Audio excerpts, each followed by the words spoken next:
Welcome back students to my YouTube channel BHS book once again.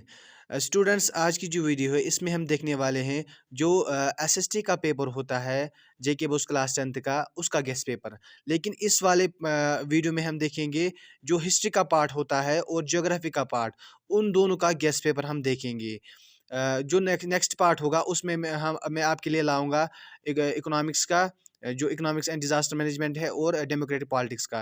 तो बने रहे video के साथ। वीडियो स्टार्ट करने से पहले मैं आपसे रिक्वेस्ट करता हूं कि अगर आप इस चैनल पे नए हो तो प्लीज़ चैनल को सब्सक्राइब ज़रूर कीजिएगा और बेल नोटिफिकेशन आइकन को भी प्रेस कीजिएगा, ताकि जो मेरे आने वाली वीडियोज़ होंगी उनकी नोटिफिकेशन भी आपको मिलती ही रहे। तो चलिए हम स्टार्ट करते हैं वीडियो।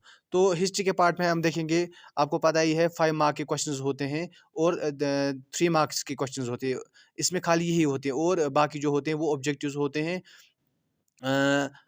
MCQs होते हैं। और इसमें क्या होता है, एक्स्ट्रा पैसेज भी होते हैं इसमें, और जो मैप बेस्ड क्वेश्चंस है वो भी हम देखेंगे, वो भी होते हैं इसमें। तो फिलहाल हम देखते हैं, देखेंगे 5 मार्क के क्वेश्चंस। तो क्वेश्चन नंबर 1 देखेंगे, why did nationalist tension emerge in Balkans. ठीक है, पहला क्वेश्चन ये, how was the history of nationalism in Britain unlike rest of Europe. तो ये भी आप देख लेना इस क्वेश्चन को भी। ठीक है, फिर क्वेश्चन नंबर थर्ड क्या है, explain what is meant by the 1848 revolution, ठीक है, of the liberals. What wire the political, social and economic ideas support by the liberals. ठीक है, क्वेश्चन नंबर 4 हम देखेंगे, briefly trace the process of German unification.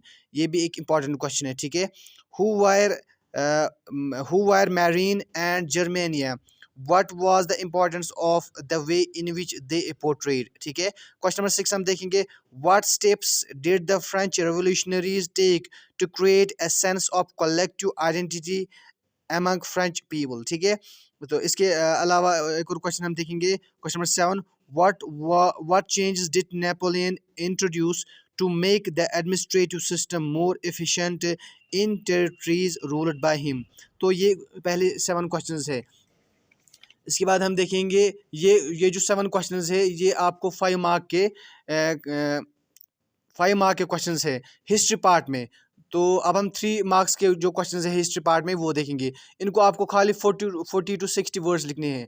इससे पहले मैं भूल गया था आपको बोलना, जो आपके 5 मार्क के क्वेश्चंस है उनको आपको 100 to 130 वर्ड्स तक ही लिखना है। इससे ज़्यादा भी आप लिख सकते हैं, लेकिन इतना ही, अगर आप इतना लिखा तो आपकी जो 5 मार्क्स है वो पक्के हो जाएंगे। ठीक है, तो जो 3 मार्क्स के क्वेश्चंस हैं हिस्ट्री पार्ट में 40 to 60 वर्ड्स लिखने हैं खाली। आप 60 से भी ज़्यादा भी लिख सकते हो, लेकिन इतना अगर आपने लिखा तो आपके 3 मार्क्स कंफर्म है। ठीक है, तो यहाँ 3 मार्क्स में हम देखेंगे, write a news paper report on Jallianwala Bagh massacre. ठीक है, ये एक क्वेश्चन है। Write a news paper report on Simon commission, ये भी एक क्वेश्चन है।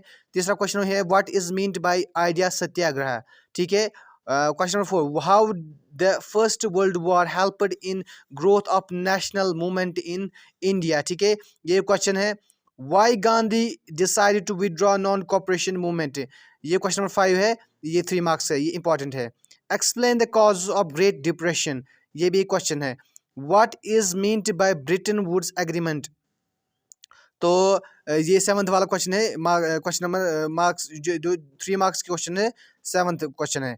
8th वाला क्वेश्चन है, write short note on effects of British government decision to abolish corn law. ठीक है, ये भी एक इंपॉर्टेंट क्वेश्चन है।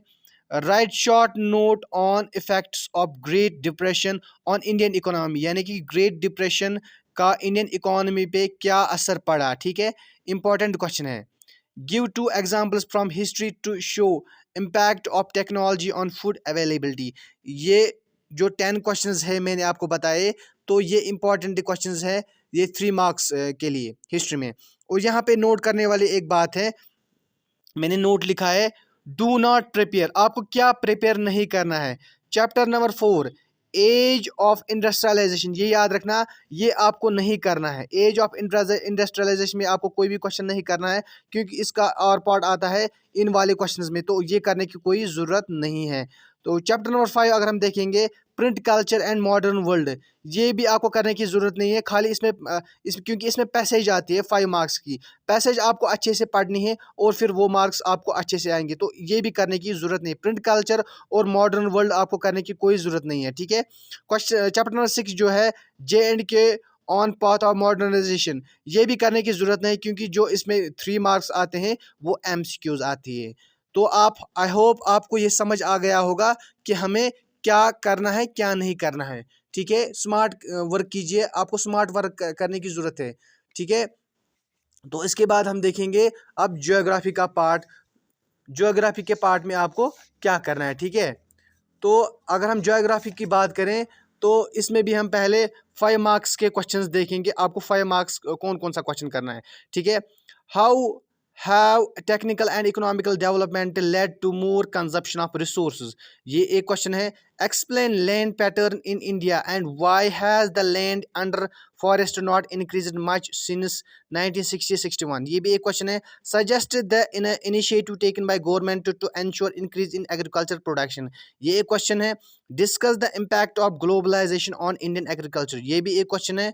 Describe the geographical condition required for the growth of rice, ये भी एक क्वेश्चन है। क्वेश्चन नंबर 6 इसमें है, right in detail the types of soil found in India. तो ये जो 6 क्वेश्चन है ये इंपॉर्टेंट है 5 मार्क्स क्वेश्चन हिस्ट्री ज्योग्राफी में। 3 मार्क्स क्वेश्चन में अगर हम देखेंगे जिनको 40 to 60 वर्ड्स लिखने हैं, name one important beverage crop and specify the geographical conditions required for its growth, ये एक क्वेश्चन है। दूसरा क्वेश्चन है, name 3 states having black soil and the crop which is mainly grown in it, ये एक question है। What type of soil is found in river deltas, जो river deltas जो होते हैं उनमें कौन सी सॉइल पाई जाती है ऑफ ईस्टर्न कोस्ट, लेकिन जो ईस्टर्न कोस्ट है। Give 3 main features of this type of soil, तो इस सॉइल के 3 मेन फीचर्स बतानी है आपको, ठीक है। इसके बाद क्या है, इसके बाद what steps can be taken to control soil erosion in hilly areas, यानी हिली एरियाज में आपको क्या करना है सॉइल इरोजन को कम करने के लिए, ये 3 मार्क्स का क्वेश्चन है। What are biotic and abiotic resources, give some examples, biotic और एबायोटिक बताना है और सम एग्जांपल्स भी बताने। Distinguish between ferrous and non ferrous minerals, ये एक क्वेश्चन है, ये एक क्वेश्चन है, इंपॉर्टेंट क्वेश्चन है। Distinguish between conventional and non conventional source of energy, important question है। How are minerals formed in igneous and metamorphic rocks, ये भी एक important क्वेश्चन है। Why do we need to conserve mineral resource, ये important question है। तो ये 9 question जो है ये 3 मार्क के क्वेश्चन है हिस्ट्री पार्ट में, ज्योग्राफी पार्ट में, ठीक है। तो आपको क्या करना है, नोट इसके लिए भी है। चैप्टर नंबर 6 जो है मैन्युफैक्चरिंग इंडस्ट्रीज, इसमें मैप बेस्ड क्वेश्चन आएगा, आपको मैप बेस्ड क्वेश्चन आएगा, और या तो मैप बेस्ड आएगा या MCQ आएगा, तो ये भी करने की ज़रूरत नहीं है, ये मैप बेस्ड होगा। आपको क्या करना है, मैप आपको अच्छे से पढ़ना है, आपको देखना है स्टेट्स, हमारे स्टेट्स कहाँ है। मैन्युफैक्चरिंग इंडस्ट्रीज में आपको टेक्सटाइल इंडस्ट्रीज देखनी है, textile industry, coal petroleum distribution कहाँ कहाँ पे है, वहाँ पे आपको स्टेट्स का बताएगा कि किस स्टेट में कहाँ पे है। तो आपको स्टेट्स ध्यान रखने हैं कि कौन सी स्टेट किस में, मतलब मैप आपको आना चाहिए, मैप आपको पता होना चाहिए कौन स्टेट कहाँ पे है, ठीक है। तो ये क्वेश्चन आपका हो जाएगा। क्वेश्चन नंबर 7 जो है life lines of north national economy, ये भी मैप बेस्ड होगा और MCQs, याद रखना ये करने की जरूरत नहीं, खाली मैप बेस्ड है, MCQs है। चैप्टर नंबर 2 जो है forest and wild life resource, ये आपको नहीं करना है, याद रखना है। Forest and wild life resource मैं आपको बता रहा हूँ, ये आपको नहीं करना है। चैप्टर नंबर 3 जो है वाटर रिसोर्स, ये भी आपको नहीं करना है। खाली ये 2 manufacturing industries and life lines of national economy, इनमें आपको जो आपकी टेक्स्ट बुक है आप वहाँ से देख लेना कि जो मैप्स है वो आप देख लेना कि आपको स्टेट्स पता होना चाहिए, फिर आपको आएगा ये टेक्सटाइल जो है, टेक्सटाइल कुछ इंडस्ट्री जो है ये इंडिया के इस स्टेट में है, आप लोकेट करना है। अगर यूपी में है तो ऊपर से होगा, इसी तरह आप देखेंगे जहाँ जहाँ पे होगा। तो आई होप आपको समझ आ गया होगा कि आपको क्या करना है और क्या नहीं करना है। Thank you so much for watching this video. इस वीडियो को ज़्यादा से ज़्यादा शेयर कीजिएगा अपने फ्रेंड्स के साथ, और मैं इसका दूसरा पार्ट भी लाऊंगा आपके लिए, जिसमें मैं डेमोक्रेटिक पॉलिटिक्स और इकोनॉमिक्स एंड डिजास्टर मैनेजमेंट आपको बताऊंगा। Thank you so much for watching.